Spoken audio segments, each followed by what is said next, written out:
Diego Muniz, he's done it again. Oh, what a lovely goal. And I'm delighted for Sasha Lukic. It's his first goal for the club and he'll love that. The Hammersmith enders are on their feet. It's Muniz again. Oliver 3-0 ahead. Hello everyone and welcome to the That's So Craven podcast, your one-stop shop for all things Fulham. And today we're here to discuss the fantastic home win against Newcastle on Saturday. I tell you what, it's been monsoon weather the last 24 hours around where I live. But in my head, it's sunny. It feels good. I'm skipping through fields. I'm humming that Smith Rowe tune in my head. What a fantastic feeling. The endorphins are up. I'm joined today by Elton, the pod daddy, as we named him in the last pod, and I'm determined to make sure it stick. So, Elton, how are you feeling this morning or this afternoon? This evening, in fact. Yeah, but cool. I'm feeling well. I'm kind of embarrassed to admit how well a big win makes me feel. It kind of feels something like I have a sad life that I need.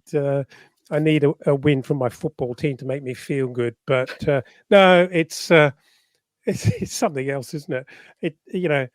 What I would say, and here's my little opening appeal.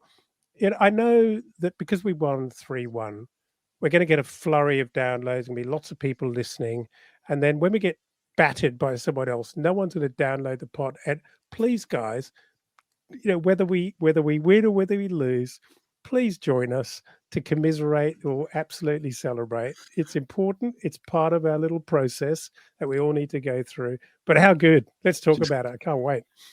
Yeah, no, I'm with you. I like listening to the pods, regardless of the result. If we win, I just want to soak in everyone's opinions and relive the moment. And if we lose, I just need to talk to someone. I need to cleanse my soul. And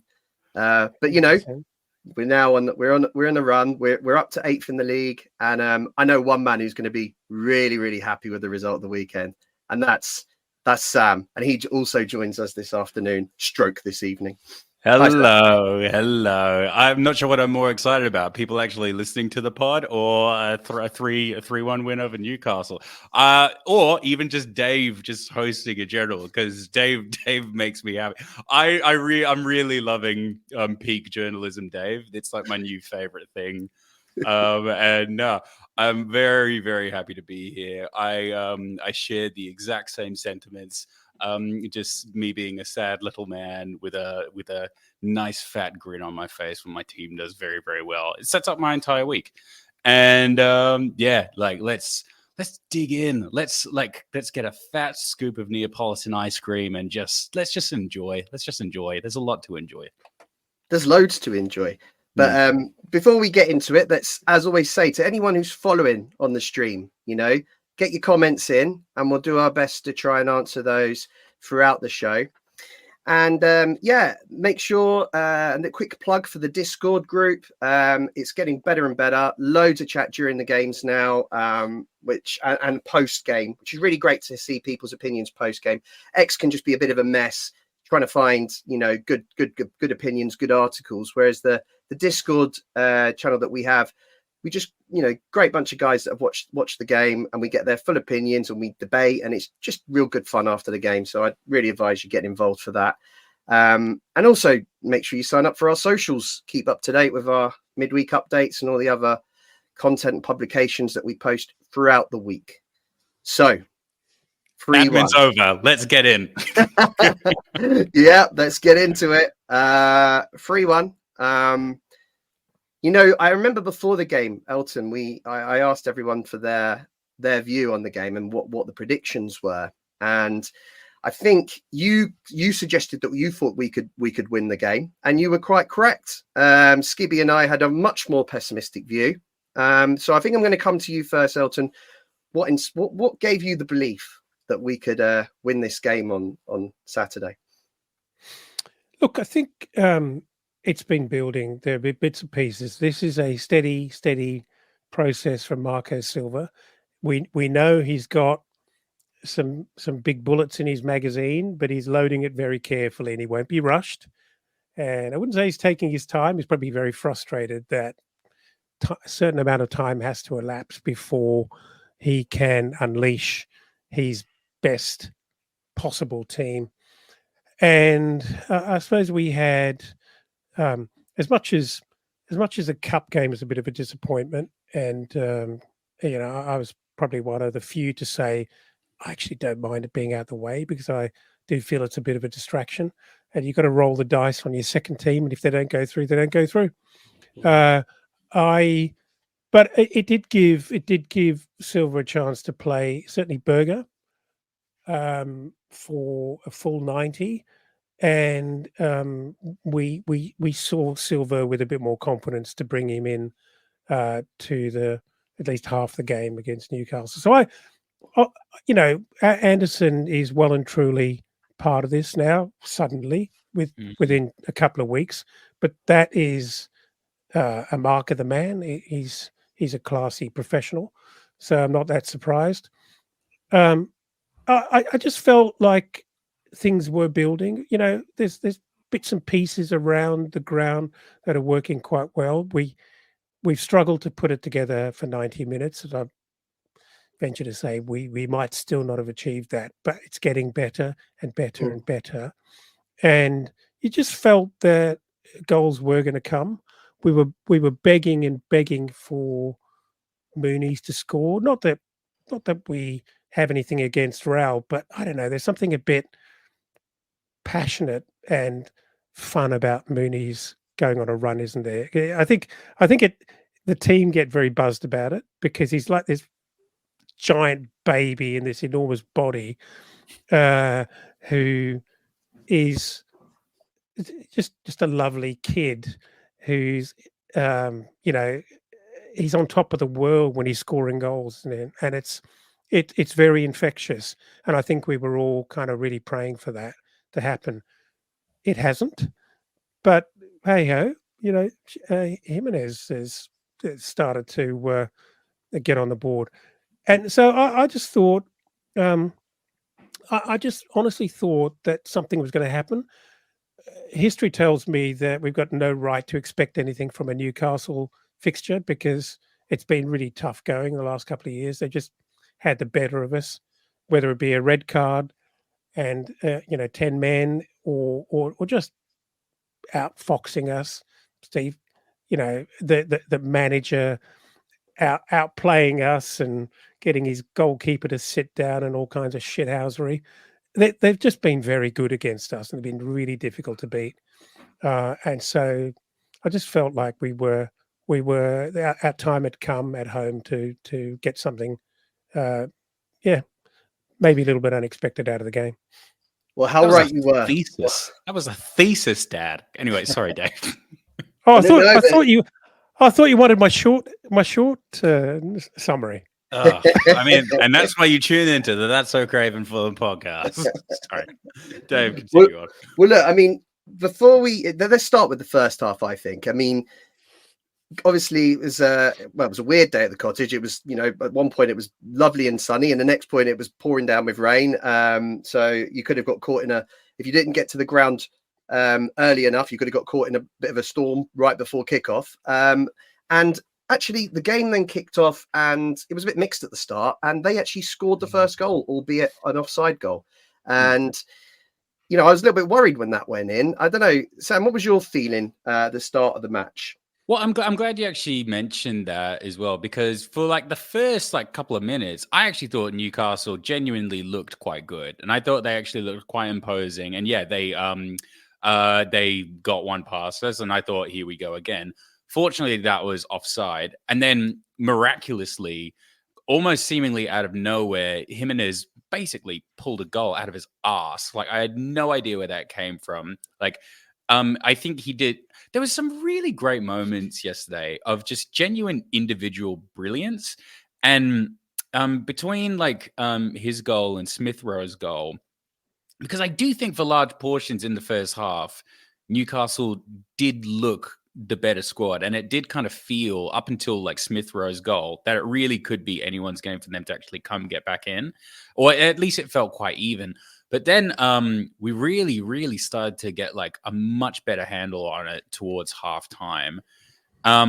But yeah, it was interesting. It didn't feel like we were like completely over like running them, at least in the first 20 minutes, or at least that was my perspective on it. Yeah, I think up until that disallowed goal, it had been, you know, Newcastle had some possession, and we were, you know, I think when the goal went in, we were all quite surprised to see the flag go up. We hadn't appreciated that the offside was a little earlier. It was the ball down the line for Willock. He was clearly offside. He was about 2 foot offside. So there was no debate really once we saw the highlights. But I feel, you know, after that was cancelled, we really then took the initiative and we scored pretty quickly after, didn't we? It was just you know, there wasn't a particularly technical move. We just, you know, moved the ball up the pitch, got it to Adama. He managed to cut inside, and it was a fantastic finish. I mean, Elton, you know, what was your thoughts on that first goal? I mean, I think that's a brilliant finish by Raul, you know, top draw, and proved really why he got the nod over, has been getting the nod over Muniz the last couple of weeks. I couldn't agree more. It was really, really ferocious turn and shot, you know, put it away low. And it's the thing about Raul, what I guess has been missing. He's clearly a very, very good striker, and there's just so little in it, isn't there? When he is really busy and almost kind of a little bit chaotic, when he's running round, not trying to do fancy things, but when he's running round high energy, he's really dangerous because he's quite an athletic striker. You know, he's athletic. He's very, very good technically. He just doesn't keep it simple often enough. But look, we got to talk about Adama at some point. But you know, nice ball in from Adama. He does it really well. Chest down, controls it. I mean, he's got a man wearing him at that point, so he controls it beautifully. Protects the ball, drops it, gives himself some space, spins, and absolutely puts his foot through it. No, keeper's got absolutely no chance at all. And I think that's Raul Jimenez at his very, very best, when he's got that, plays with really, really high energy. And I think it's a confidence thing, that if we can keep him buzzing at that level, he's dangerous, man. He's as good as anyone. He really is. I would like to talk about Adama because I think he's really, really becoming like something for us at the moment. And I think he's really, really got a lockdown that right wing. I think the last 2 games, I think he's been excellent. I feel like he's actually getting better as well. And he plays with such tenacity. Like I've seen it in like parts, like when he was playing a little bit at Barcelona. And I feel like it's almost kind of like the opposite of like, I feel that he starts off at clubs very, very strong. And then he just kind of just like filters out a little bit. He's actually come in very, very slowly into this squad. So he feels so cemented, and he's just adding so much in games. Really, really a massive fan of like everything that he's doing, and I really can't get enough of him right now. I couldn't agree more. I thought actually for me, he was my man of the match. I just thought he had made the most impact on the game on Saturday, and it wasn't just the first goal which we've just discussed. I think just generally he was a constant threat. I mean, it says it all when they have to take off their left back at halftime. True. To try and, you know, work him out of the game. And you know, I'm sure we'll get on to other chances that we had later on in the game that Adama inspired. But my feeling with Adama is that I think if we'd have signed a 30, 40 million pound right winger in the summer and they'd have played like Adama has over the last 5 games, we'd be saying money well spent, and we'd be really excited about, you know, what's to come.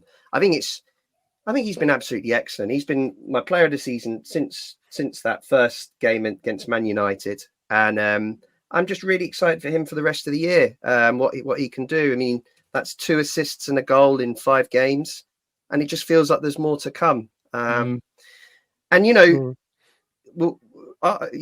I'm sure we'll come back to Adama, but right after that first goal, we had a really good chance to make it 2 really quickly. And this is the point where I think, the momentum really switched in our favour. And it was the point where Iwobi and Emil Smith Rowe combined, and he crashed that shot against the bar. I mean, Elton, how close was that? I mean, great move over there on the left. It's like those two are like a couple of young boys playing football on the park. They not only seem to know each other and just understand where the other one's going to run, they're having fun. You can see they're expressing themselves, and it's really everything you want to see. It was in many ways almost identical to the goal that goes in a few minutes later. Yeah, in terms of the sort of move. But geez, we look good, going forward like that on the break, don't we? So good. There's probably a better down the left.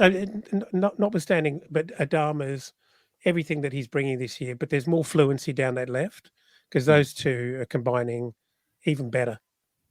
Yeah, there's a really lovely cohesion going on there. I mean, don't get me wrong, I'm starting to get really pissed off with all the Arsenal fans calling us the Arsenal B team. That's genuinely annoying me. But I think there is like a really nice understanding there between I want to say that front four, because realistically it is a front four, because Smith Rowe's everywhere up front at the minute, and he's finding pockets, and he's just creating like so much hassle for defenders, and he just keeps on finding pockets to like literally just he just appears, but in a really like directional sort of way. And I mean, as much as I really like Iwobi as well, there is another player that we will discuss at a later point as well, which I could see an even better front line if they were to potentially enter it. But again, that's further along. We're still just in the initial stages. But yeah, I mean, Smith Rowe's fantastic, isn't he? He's great. Yeah, I remember saying in the group chat, there's a guy that sits next to me in the stadium. He made a really good observation about Smith Rowe, I thought, and that's that he always plays the ball in front of players, for them, so they don't have to break stride or slow the move down. He's just very clever. He does the simple things really well. But he's also a real goal threat, as we've seen now, 2 goals in the first 5 games. And I think that's a move that Marco's worked on when we overload on the left-hand side. How many times have we seen Adama kind of cut in and play the ball out there to either Iwobi or Smith Rowe? And all of a sudden, it just feels like we've got an extra player out there attacking the goal. And you could see when Smith Rowe hit the bar, that was an example of that. But then, shortly afterwards, we got our second goal, and it was exactly that. Adama cutting in, playing it out wide to Smith Rowe, quick 1-2 with Iwobi, and then, I'm not saying it was the best finish. He got it on target, and maybe the goalkeeper should have done better. But we were rushing the box. Anyone could have stuck that in had he saved it. I mean, it was another great move, Elton, wasn't it? Oh, absolutely. And as the commentator said, Iwobi actually picked the most difficult pass that he had on at that point. And I can't remember who the player was, but he basically nutmegs him. And it's just I think it's one of those, as I said before, one of those great moments where Iwobi absolutely knows where Smith Rowe is going to be, and it's almost a carbon copy of the previous one that hit the bar. But I think we're going to see so much more of this. You know what I want to call out, and I think it's a real feature of Marco Silva, the way he goes about his recruitment. I think it's a big thing for Silva to not just buy the best player he can. I think he really tries to buy players that are going to fit in and people that he thinks will get on in this squad. I really think that's vitally important to him. Not just their player stats and just how good they are, or maybe what their market price might be. And I think it really does pay dividends, because I think a big feature of this team over the last few years is how well they seem to get on. You can't fake that stuff. You can't fake the stuff that you see on Instagram and on the club website. These guys like each other, and they seem to really enjoy playing with each other. They revel in each other's success, and that stuff is gold. It's absolutely gold. I love the idea that Silver's like screening their Spotify playlist just to make sure everyone's matching up and everyone's going to be in sync. But again, like if they started at Arsenal, they've all probably got the same taste anyway. So Yeah. No, you're right. I think there must be something in the recruitment that's identifying, not just if the player's a good player, but whether they're going to be the right fit for the changing room. Because the morale just seems fantastic this year. It has since pre-season.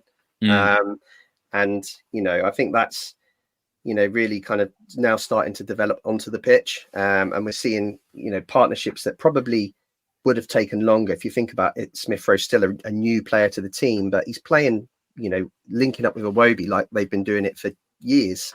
So no, I think it's a really good point. Look, we had a lot more chances in that half. I think at half time, I remember reading that we'd had 11 chances, 5 on target. Obviously 2 of them resulted in goals. That was half time. The only other one that sticks in my head, because I just would have loved it if it had gone in, was the Anderson 30-yarder, which was just tipped wide by Pope. Yeah.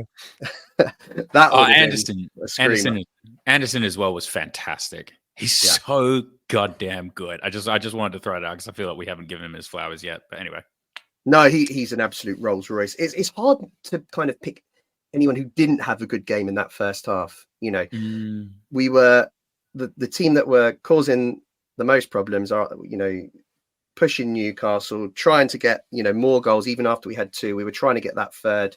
It was just a really great first half performance, I thought, and Newcastle had very little to offer in return. So I was really pleased with that. Anyone else who impressed you in the first half, Elton, that you'd like to flag that that we haven't maybe mentioned already?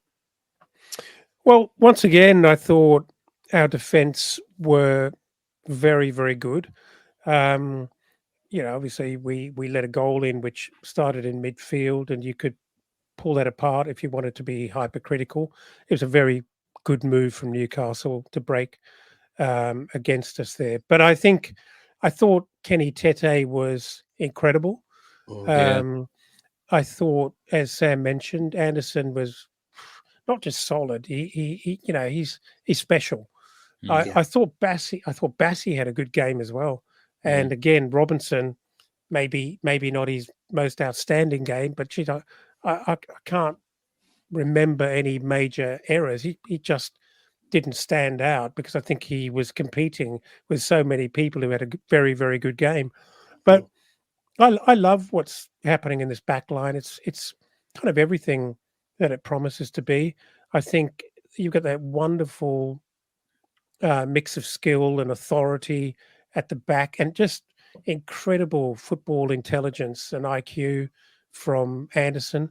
Reads the game so well. He's always where he just has to be, and I really think that he enables Kenny Tete to play with a lot of freedom that I think Issa Diop just doesn't provide the cover for, and it kind of it all gets a bit shambolic from time to time when again it feels harsh pinpointing it, but let's be direct and very honest here. Anderson is that X factor, and I think he provides the same kind of support to Bassi. The little things that we were getting a little bit anxious about Bassi in the first couple of games of the season before Anderson was introduced. He get caught a bit on the ball. There was nothing wrong with his defending, but he just didn't have an elder statesman around him. And I think it's a masterstroke in introducing someone like Anderson, not just someone like Anderson, but Anderson into that back line. It's just very, very good to watch, and it just instills such a lot of confidence that those guys together with Leno are, that's a very, very, very high quality defence that we have a lot to be proud of, I think. Also, Yeah. Bass is a prospect as well, and like for him to be learning off of like Anderson as opposed to learning off of Diop, by the end of the season, he's going to be a completely different caliber as well. And I'm really excited might for be that, right. for like Might a be full right. season, like those two like building off of each other. It's going to be awesome. Now, Jack's actually flagged a good point, because we've been very, very, very optimistic. So I don't want to be like nihilistic, but I do feel that because we've been so optimistic, I can kind of like highlight what we were actually talking about pre-pod. And I would actually also like to get you guys' take on it, because I actually thought Lukic was decent. Pereira's still not really doing it for me. God bless him. And like I think his first half was fine.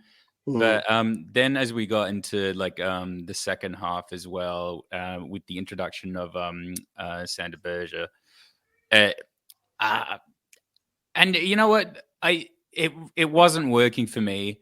And also as well, I'm not entirely sure what Sander Berger is. I know that there's a player there. I can see that there's some beginnings of things.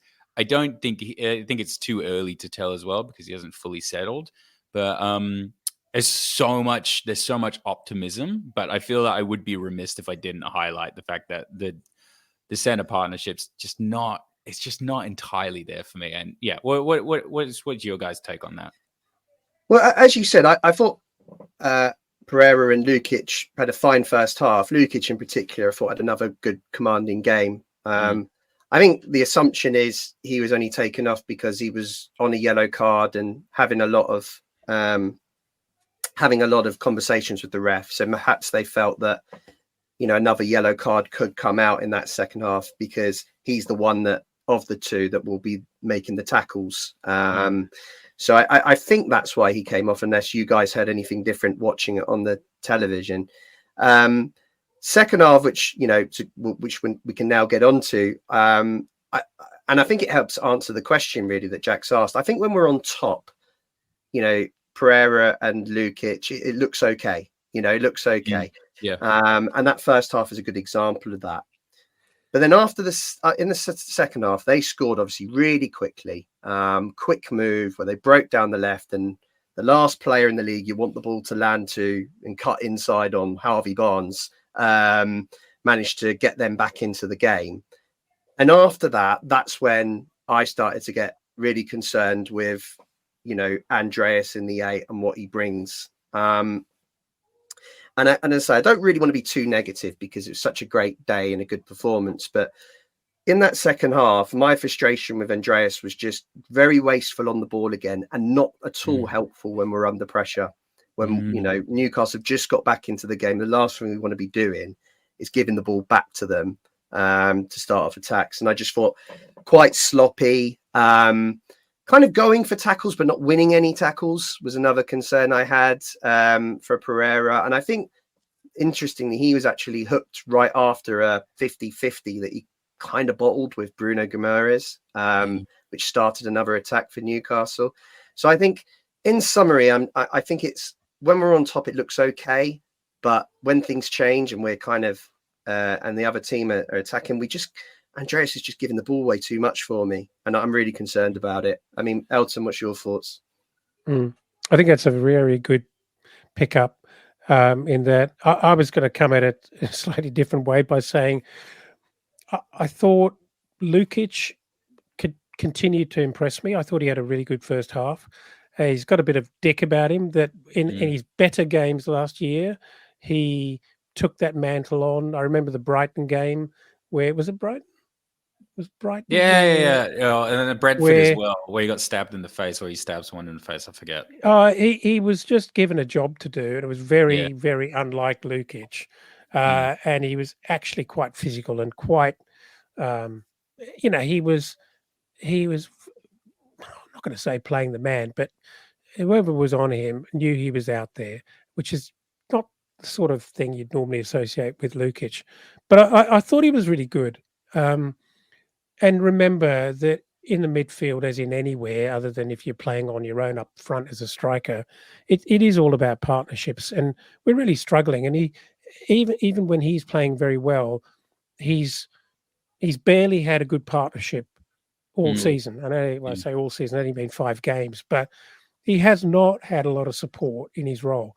So, which is even more credit to him. But I thought I get what Marco's trying to do with Pereira in the 8, but I feel like it's coming more from the perspective of Marco likes Andreas. He really believes in him. He trusts in him. He likes his dead ball skills. But if you think about Pereira, even in the 10, he's not the kind of player to play the killer ball on the floor through and bring someone into the game. He's more likely to whip a ball in to the box to try and find a head, even in the 10. So maybe we're just dreaming and expecting too much, and Marco is as well. I think he sees it in his skill set, but it just doesn't seem to be the way he wants to play. And I see real problems. I just don't think there's an answer there. I'm beginning to feel like we've got a real problem with Andreas in that position. And I think it's causing Marco a lot of stress because he really wants to pick him. Yeah. But he doesn't want to push. I don't think he wants to push Emil Smith-Rowe out wide. And why would he, whilst he's combining so well with Iwobi on the left? And I think it's too much to ask for everyone else whose role is starting to come together, for all of those people to be pushed out of place just to make room for Andreas, who's not working. And then sorry, Sam, let me finish. When Berger comes on, you could argue that he's part of the mistake that causes that goal in the midfield. He I can't remember who the player was who actually passes the ball to Harvey Barnes, but Berger was certainly involved. He didn't make the tackle. Like Sam said, I definitely think there's a player in Berger, and I feel like the unfortunate part once again was that Lukic goes off to be replaced by Berger, but actually what I really wanted to see was Berger and Lukic at it. So this is where I was going as well, because I'm also in the I love Andreas Pereira camp, and I totally see his value. I really see what he adds to our squad. Honestly, I really actually thought when Harrison Reed came on, I was like, this is actually better, because I mean, we're not going to get a Paulinho again, and I think Lukic has actually slotted into a different type of enforcer role really well. But even having a little rabbit terrier out there was actually kind of doing a bit more than like Sander Berger. He's not an animal, and nor do I actually want him to be an animal as well, because I think he actually has value, and I always want to play to people's strengths. So it's this problem right now, it's not the end of the world. And I imagine by the end of the season, we will have a solution, but it just is kind of cause for an interesting conversation as well, because I think this is really going to test Silva as like a manager, because there's a lot of kind of like things going on here, and we genuinely want the best for all of these guys, and everyone that we've spoken about in the past like 5 minutes or so has a lot of value to the squad. So it's definitely not as simple as going like, get them out, like they don't have a place anymore. So it's just an interesting conversation, I think. Yeah, he's such an enigma, Andreas Pereira, and I know that he's got his fans and he's got his critics, and if you actually look at some of the stats for the game on Saturday, I think he was involved in 3 big chances, and you often see that stat come up. It's not always, obvious on the eye what he does, I think. So you have to give him his credit there. But I've looked at his stats over the first 5 games as well in pass completions, and he's of the lowest, actually. He's definitely the lowest in the Fulham squad, but he's of the lowest in the league at 67% pass completion rate, suggesting a third of his passes are incomplete, which is just not good enough. And I do wonder if he's under pressure now, whether Marco will try a double pivot with Berger and Lukic, or whether he might even give Harrison Reed an opportunity, who's been, as you say, doing quite well off the bench. But back to the second half, after they scored and it obviously changed the momentum, it became kind of like a tough game for us. There was always, I think, with the West Ham result and their late goal still looming over us from the week before, there's always that risk that despite all of the fantastic work we'd done in the first half, we could come undone again. And I felt quite tense throughout the rest of that half, to be honest. I don't think it was all one way. I think that we both had good chances or decent chances, but it certainly wasn't comfortable in that second half. What was your view, Elton? Yeah, for sure. And I think I think the West Ham late finish, late result, late equaliser was in the forefront of everyone's mind, and it just seemed like there was a lot to do. There was a long time left in the game to manage us to 3 points, and it felt like Newcastle were coming back into the game for sure. They were a little bit more buoyant, and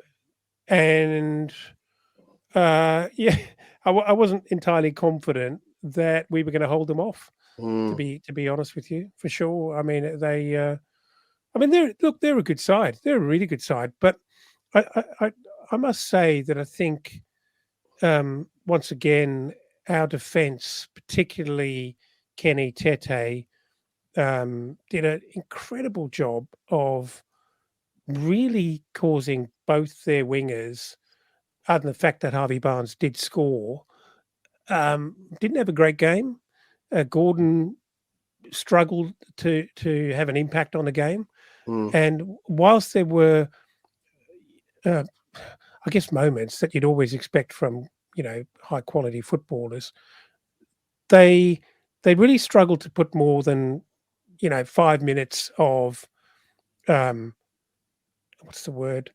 5 minutes of threat together, and then we would actually grab the ascendancy back and calm the game down. So if you stand back and look at it, actually, it's a job very well done. We sort of brought ourselves back into the game every time they looked like gaining some momentum and maybe overrunning us. I tell you, the biggest moment that I thought, what on earth is going on here, is when Leno had that little brain fade late in the game. Oh, yeah. Jesus, yeah. And I think it was just purely a lack of concentration. I mean, even though it looked like Smith Rowe had switched off, it sort of made himself available for the pass, but he wasn't really on. He wasn't really up for it. But really, he had his back to Harvey Barnes at that point, and Leno should have worked that out. He should have realised that it wasn't the right move, and that really did look like a brain fade, didn't it? Yeah, it did. That was a big moment, I thought, in the half when Shah put that round the post. And sorry, I beg your pardon, was Shah. Yeah, but we had our chances too. I mean, right after they scored, we had a fantastic opportunity to go back 3-1 in front, and it came from some unbelievable wing play from Traore. Barging Joe Linton off the ball, and he's not a little guy, he's a big guy, and Traore just sent him packing. Got round the right, got into the box, and a fantastic ball across. And I don't know how the ball hasn't ended up in the back of the net. I mean, you could blame Iwobi. Maybe he should have done better. Probably should have done better. It just kind of hit Pope and spun out. I don't know what happened there, but it was, and again, another big moment, because I think if we'd have gone 3-1, it would have been a lot more comfortable for the rest of that half. But we had a few chances like that. Another one came to Iwobi a bit later on, I think, and I'm not sure whether he was trying to cross it back in or whether he was trying to shoot. So he had a couple of opportunities in the second half, which could have, given us that 2-goal cushion again, didn't take it. And at the flip side, I remember Anthony Gordon had a good chance that Leno saved. So it was quite end to end. What was your thoughts, Sam?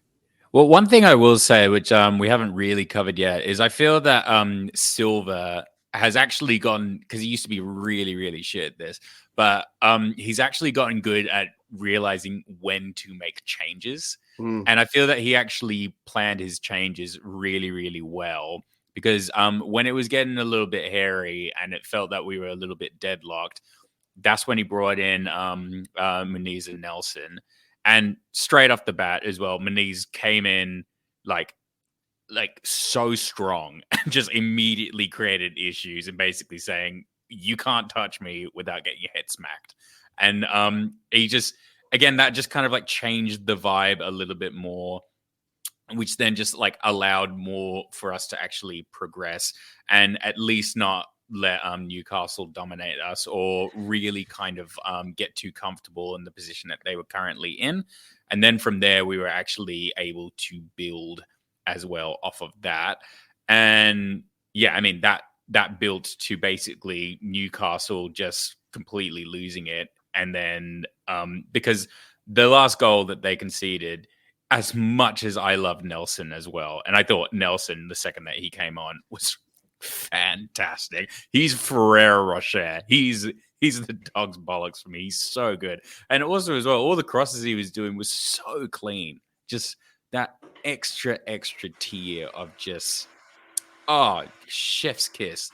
Really, really like this boy. But also as well, like just, I mean, the weird like cross pass that I don't even remember who it was. I don't, it was it Bruno? Pretty sure it was Bruno who botched it, or it might have been Bruno or Joe Linton. But it For just the goal? just Yeah, it was space. Bruno Just, Guimaraes, just literally just at that point they just completely lost their heads because they just didn't necessarily know what they were doing anymore. And then just Nelson's there and he just puts it away, and it was fantastic. I love this kid. Do you know what? You make a great point about the subs. I thought they all came at the right times. You know, I think, as we said before, I think it was protecting Lukic by taking him off at half time and knowing that we've got a strong number 6 on the bench. You can see why that move made sense. The next sub was actually Pereira, and it was right after, as I'd mentioned, he'd lost out on a 50-50 to Bruno. And I think at that point, after being a bit wasteful with the ball and missing out on a few tackles, Marco decided to give Harrison Reed a go. And he was excellent when he came on, I thought. He really pressured them, and actually pressured them to the point where he won back possession a few times and helped to create some opportunities. So really pleased there. And then there was the double sub, which was what you were saying. Nelson came on for Traore. Muniz came on for Jimenez. Again, felt right at the time.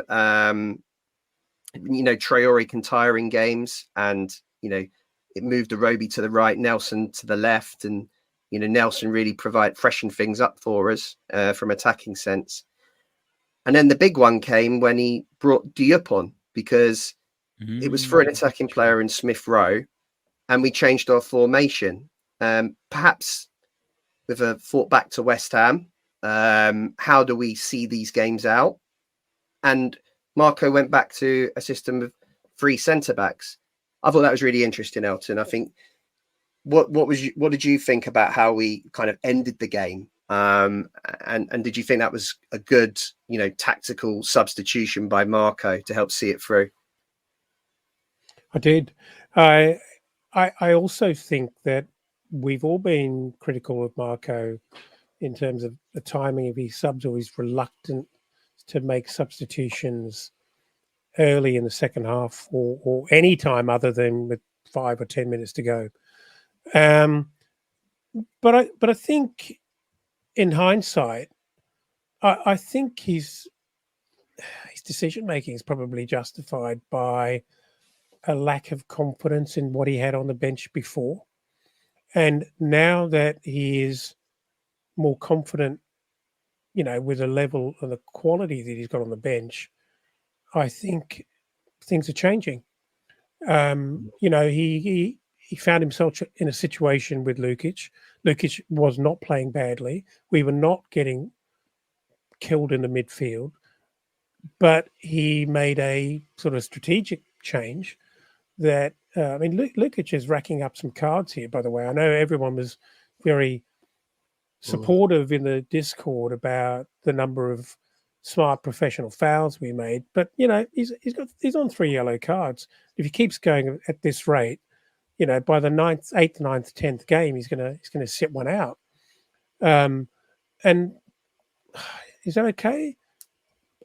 Maybe, but it's not absolutely ideal. So Marco, in a situation, has the confidence to make a change and bring Berger on.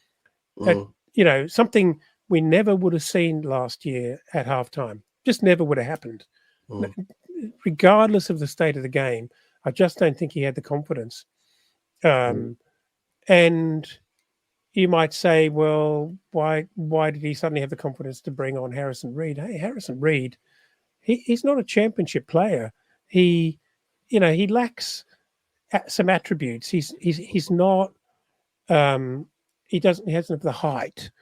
He doesn't perhaps have the impact going forward and arriving in the box to be a goal scorer. But as a player who can break up play, collect the ball, and play a very, very good supporting role in defensive midfield, make no mistake, Harrison Reed is a good player to bring off the bench. And I think Marco values that.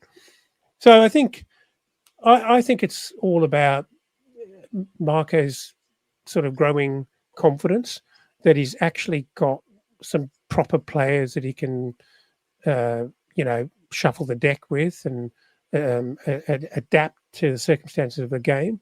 So perhaps we're being a bit harsh on the guy that thought that he just didn't know how to make a change or was very stubborn in sticking to his 11 and not wanting to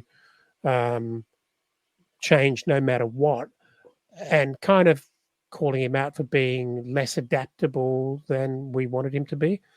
Perhaps that's not true. Perhaps that's not true, yeah. Just on your point about the yellow cards, there was a good question on the Discord chat earlier, which was about, was the referee fair on Saturday? We racked up 6 yellow cards and Newcastle had 0. Is that just a bad? And I remember there being some frustration around some of the cards that we did get. Particularly, I think was Traore for kicking the ball away. I think he got one for. And I think also a bit of frustration that they didn't pick up a couple as well, because it's not as if they went through the game without creating any cynical fouls, I thought. What was your thoughts on that?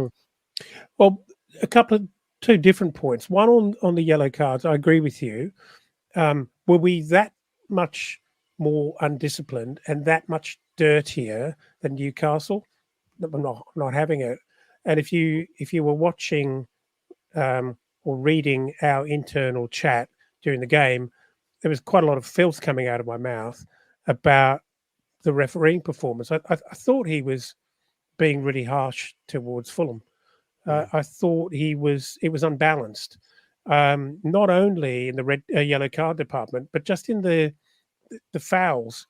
I thought that he seemed to be trying to let the game flow, but he would be pulling us up on fouls and letting them get away with a few. And obviously the big one that comes to my mind is Jimenez getting bundled over just outside the box. I don't think he was in the box, but looked to me like a very, very clear push in the back. And I hate this bullshit of the fact that there's a higher bar or a higher threshold for a free kick in an attacking position or in the box for a penalty than there is in the middle of the park. If a free kick is all about, if you give away a free kick, you're actually cheating to get an advantage and gaining an unfair advantage. And I don't care where that happens, because if you do that in the middle of the park, it's 1 or 2 passes away from a goal, and it's an advantage. And I think there should be a very, very, very simple black and white kind of set of goggles used to judge whether something is a free kick or not about whether it's about to impact the game because it's in a dangerous position where a team can score. I thought that was, and the problem is a little bit like that. That penalty shout against Adama. Was it against West Ham?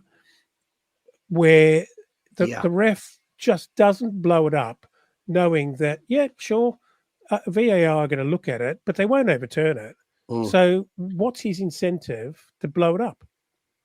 You know, he's going to get backed up by VAR, that unless it's absolutely stinking, they're going to back him up. So he's got no incentive to make a call for something that, you know, in real time looks like a free kick, or in the case of Adama a couple of weeks ago, looks like a penalty. Yeah, I mean, I'm not suggesting that the ref had some sort of agenda against us or anything on the day. I just think he had a pretty bad performance, really. I mean, I kind of am. I put my tinfoil hat on. I believe in top six bias. I believe in bias towards any club that's owned by Saudi Arabians, because they bring in so much money to the Prem, and I'll be that guy. Like, you guys can be on the good side of it, but I'll put my head up and be the arsehole and be like, yeah, they're working against us, because I genuinely think they are. But I understand that doesn't necessarily make for great discourse. Yeah. No, we are racking up the yellow cards.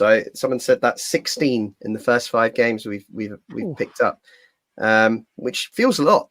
You know, we're certainly more aggressive, I think, in our attacking play, but seems to be also quite aggressive physically as well. And I'm all for that. You know, we don't want to be an easy touch. Sure. You know, we definitely don't want to be an easy touch. And whereas I obviously don't want players to get suspended and miss games, particularly important players, I do think, you know, if we can be a team that's hard to play against, I think that, you know, that's where I want to be really this season. I think the point, Dave, is that we're talking about consistency. We're not having a whinge about the fact that we got a yellow card or 2 or 5. It's were Newcastle that disciplined and unblemished? I don't think so. Look, the Adama thing, you kick the ball away, it's now a yellow card. Okay, you pull your shirt off, it's a yellow card. You waste time as a goalkeeper, it's a yellow card. These things are something that players should accept and understand. There was some talk, and I didn't see this, there was some talk that Adama was pushed and that caused him to kick the ball away. I didn't see that. If that is true, well, that seems unfortunate. But it seemed to me like he kicked the ball away. Not aggressively, but just sort of like, and a little bit of frustration in the moment. And I think maybe that's one of those that players are still getting used to. A little bit like the disastrous attempt at giving yellow cards for delaying the throw-in that the Premier League very quickly gave up on last season. If you remember that, they started at the beginning of the season. It was just an absolute joke, chaotic, shambles, and then completely gave up on it after about 5 or 6 rounds. But yeah, look, it didn't seem fair to me. It didn't seem even, which is, I'm not talking conspiracy here. I just thought it was probably had a bit of a shit game, really. Yeah. I mean, don't get me wrong. There's a couple that I was actually calling for us to do. I mean, there's particularly Leno at the end. You know, with West Ham in mind, I was just waste as much time with your goal kicks as possible. And if you get a yellow card for it, I'm happy with that all day long. But, you know, let's get back to the game. I thought it was, particularly for the last 15, 20 minutes, I was really on the edge of my seat. I was really nervous that, you know, it was going to be deja vu on the week before, and we weren't going to get our just rewards. But it was fantastic, and it was such a relief when we got that 3rd goal. And I was really glad that it was Bruno Guimaraes who gave it away, because he's a bit of a shithouser, isn't he? And I don't know. Some wanted to put it down as a Muniz assist, which exactly. I thought was quite been credited to him. I think it's been given to him off his ass. Yeah, but I don't know if I'd prefer it to be a Muniz assist or a Guimaraes error, because I like to see people like that get their comeuppance. So look, that was fantastic to wrap it up in that manner, and it's a fantastic result. We spoke before the game about how big 3 points could be for us on Saturday, given that we've got quite a tricky run now. You know, obviously next weekend we've got Forest away, who they're unbeaten. I think they've improved on last year, and we lost there last year as well. So it's a tricky game on paper. And then we know we've got Man City away and Aston Villa at home, 2 teams right at the top of the league. So we've got that breathing space that we needed, and you know, we're in the top half The only disappointment, I think, is that, in hindsight, we could be even higher if we'd have just, held out a few, one more minute against West Ham. But look, I think over the 2 games, 4 points is a good return. And I just feel really confident now that we're not going to be one of the teams, certainly in the short term, involved in the relegation scrap. So invaluable. Yeah. So yeah. Any more on the game, guys? Anyone else that we haven't talked about that we should talk about? I want to make sure all of the players get their get their props from us today. I think we've more or less covered it. But is anyone we're missing? I think maybe Bassi. I think Bassi had a really good second half. Worked his bollocks off. Anyone else we want to talk about before we move on? Just one sort of final point on Adama, because, as I was saying today in our chat, Silva, he's actually becoming a bit of a master at transforming players. And whilst it didn't happen immediately with Adama, he's really creating something very valuable for us here. It would have been on a free, an impact sub alone would have been something we would have been pretty happy with. But he's much more than that. And I think when I look at Adama, I think one of the problems that people have with him is he's got such incredible sort of properties, if I could put it that way, with his speed and his strength. And you kind of are tricked into the sense of being disappointed that he doesn't have an incredible final ball in, from the corner flag. Which, by the way, on occasion, he does have a very high quality ball. That ball into Iwobi, where he stood that up at almost at full pace, was pretty high quality. Yeah. It was very accurate and very, very good. But I think the problem is that people sort of go, oh, he's this fast, he's this strong, but he just doesn't have that. And you focus on the negatives of what actually stops him from being at the very, very, very top of this game. But I think what you've got to do is actually understand within all of that what he does bring, and then allow him to flourish and give him the confidence. And that's what's beginning to happen, because even without that final ball, he is a very, very valuable player. And I think people are terrified of him. And I think he's actually gaining, he's sort of, his fear factor, if you like, in the Premier League is growing. And I think he's a player that I think managers, when they're preparing for a game against Fulham, have to think really, really carefully about how they're actually going to line up against Adama, which is really something. Yeah, agreed. And then, do you want to make a final point on the last goal, Sam? The man that you don't care about, he came up with the goods again. He, at the moment at least, I don't know what the future is for Reece Nelson, because again, it's never fall in love with the lone player, because you just never really fully know. I mean, but he is San Pellegrino, isn't he? He's just he truly is a luxury item. And you know what? I genuinely don't think there actually is a place for him in the Arsenal squad. I'm sure, like, if they made changes, they could probably find a spot for him. But there is a very, very comfortable chair with heating and maybe like a back massager just sitting at the cottage if he wants to make it a permanent stay. And I will be very, very happy to see that happen if it does, because, yeah, I didn't care about Reece Nelson. I will say that with my chest. And now I borderline fancy the bloke. Like, he's absolutely fantastic. I'd probably just about throw in a foot spa, actually. Yeah, why not? Why not? Get like a giant fan and some grapes, like go full on like Greek emperor. Brilliant. Okay, should we switch to the table? Have a look at the table. I mean, we want to look at the table when we're in the top half, don't we? Oh, there we go. That looks good. It that looks look good. Yeah, up to 8th. So sick as- of the 12th spot. Yeah, I think we all are. So, and again, it was one of those weekends where the teams below us, no one really took advantage. So we're now starting to pull away a bit, which is really good so early. And I think I also heard that the bottom six, or the bottom seven, it's the lowest points total, I think, in quite a while. So you're already starting to see who's going to be struggling this year.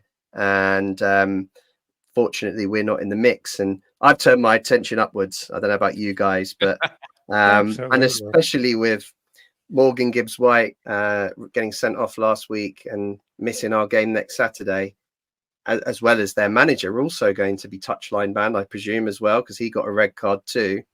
You've just got to go there with a little bit of hope that we can, keep this run going and get our first away win. Thoughts on that, Elton? Oh, look, having pretty comprehensively beaten the Newcastle side, who could be sitting a little higher actually in the league, and in I would say by Christmas probably will be well and truly established in the top half of the table. I honestly don't think, notwithstanding Forest have spent more money, probably have improved a little bit, I don't think Fulham fear them at all.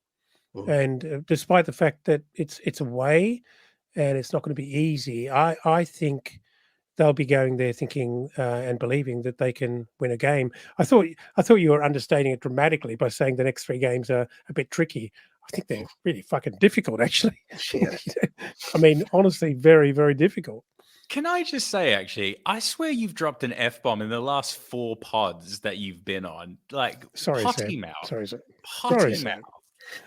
Sam, don't question the yeah, Pod Daddy and his methods. All right. No, Yeah, Pod Daddy needs to be reined in. All right. Okay. Sam, Pod Daddy you're needs over to be- 30. You're over 30 years old. I And can you finally. And you can go fuck yourself. All right. Just calm down. All right. Okay. I can Rein it in. play with freedom. I can play with freedom. Whatever damage I've caused is done. That's true. That's very true. So yeah, there can be no downside. And now we have a global stage for what ensues. Yeah. So there's quite a serious thing in particular that came up last week, Elton. I think wanted to address before we close the pod today, and to do with our former chairman Mohammed Al Fayed. Do you want to take the floor on this one? Yeah. Look, it's my only kind of reservation on this is that sitting in Australia, I've had the opportunity to view the BBC documentary as yet. I've seen an enormous amount of commentary around it. I've read some articles around it. I've seen other reliable news outlets commentating on it. And I think when it was first emerging, we had an interesting little offline chat about it. And, I think temperatures were running high on this. And I was probably the one to put my hand up and say, well, without actually seeing the documentary, innocent until proven guilty and all of that.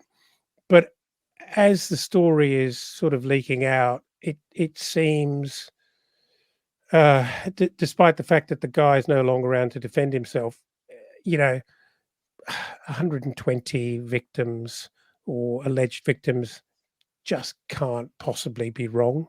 And I think it goes. I feel very comfortable in saying that this is a problem. It's a problem on a massive scale. It seems like an institutional level problem, which is disgusting, and something that obviously no one at this football club surely supports. And I think it's a very sad and shameful thing that we're associated with it. I was watching something on just a random news channel, and of course they cut across to a reporter standing outside Craven Cottage, and I thought, geez, that's something obviously we can't shirk. It's part of our history. We can't pretend we're not kind of associated with this. I'm not saying we're involved and have been part of it, but we're associated with it, and I think we've got to wear that. I think obviously just a really dreadful thing to emerge. I can't imagine what the victims have gone through, and I'm sure we haven't seen the end of it, and I'm sure that they will continue to pursue this and investigate it. And I hope it all comes out, and that we hear the truth. And I do also hope that the football club do everything and cooperate fully, as they appear to be doing, to make sure that none of the things that are alleged to have happened at Harrods have taken place at Fulham, and no one's been involved. Yeah.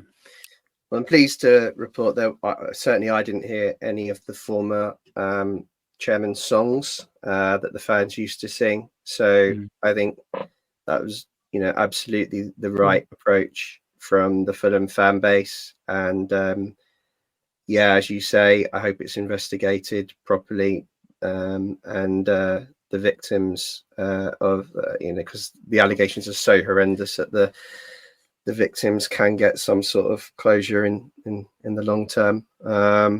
Sam, you would like to add something?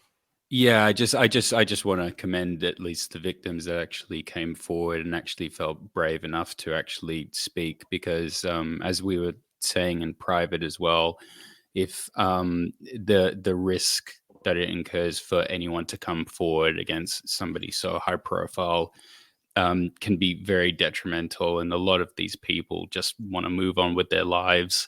So I really, really commend them, because it started with 5 and then it grew to 20, and as you would expect, now it's in the hundreds, and realistically there will probably be more. And at the end of the day, these are people who have been subjected to some really, really vile things, and I don't want to discuss it too much further, because I actually think that we've actually summarized it very, very well. But just genuinely, our thoughts are with anyone who had to be succumb to such awful things. And just I'm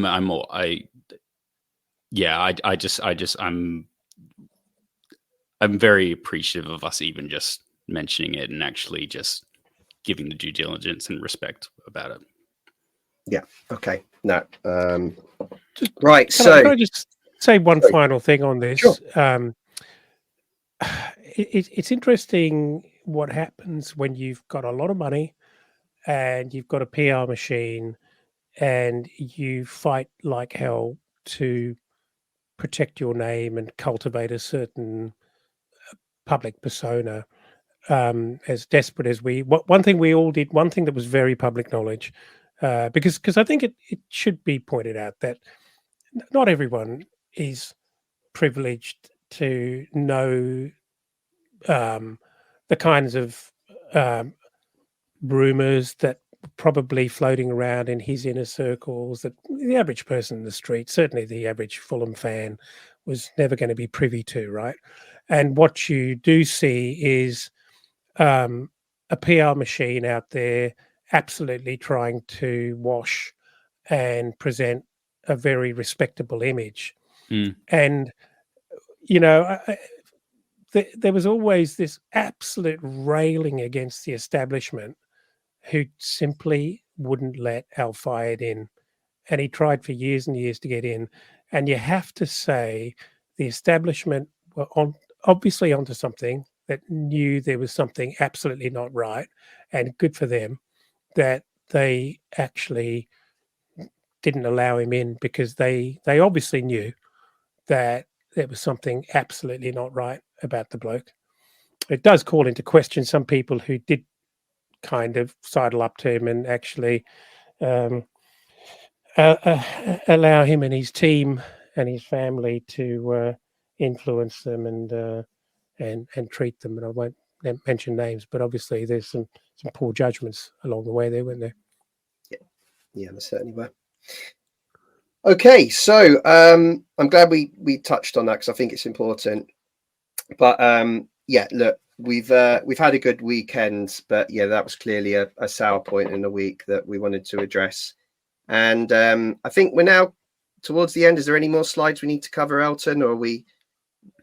No, none at all, mate. No, we're at the end. Okay. Although I am going to take it off of his face and back to us at the 8 because I don't want to give that person any more time anymore, Excellent. and I'd much rather focus on that. Good move. Yeah, I agree. That's a good move. So yeah, so we're up. We've got our second win of the season. Enjoy it. You know, as I say, we're on a tricky run now. Forest is up next, and we'll be back later this week to cover that. Hopefully, we'll see the return of Jack and Skibby really soon.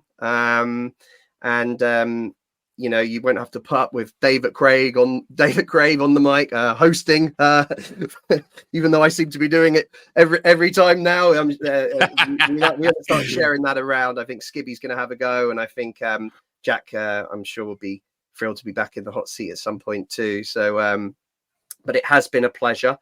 I just think, you know, actually, no, that's it. That we can move on towards the end of the show now. So, Sam, thanks for joining and thanks for contributing. Have you got any final thoughts? I'm just very proud of you, Dave. You've been thrown into the deep end, and you've gone from a paddling to a full-on butterfly. Yeah, it's really late here. You don't even need an outro from me. We had a great day. We had a good game. Let's just leave it at that. I need to go to bed. Okay, cool. And the Pod Daddy, any final thoughts? Yeah, look, harking back to your little bit of genius insight last week, where you earmarked that Newcastle game as being a really important one for us to nick 3 points to set us up for that, what you call a tricky run, and I would describe as a pretty damn difficult 3 games ahead of us. So yeah, maybe this gives us the confidence and the breathing space to play with a lot of freedom, and I'm looking forward to it. Yeah, me too. So roll on next week, and yeah, let's just ask everyone to make sure that you like this podcast, you share this podcast with all your friends and family, because we love doing it, and we hope we know that we're getting some good feedback now, aren't we? We've had some good feedback on the Discord in the last week about how others are feeling about the pod, and yeah, get other people involved. The more the merrier. Yeah, we'll be back, as I said, later this week for the Forest preview. So just like to say thanks again, thanks for listening, and as always, come on you Whites.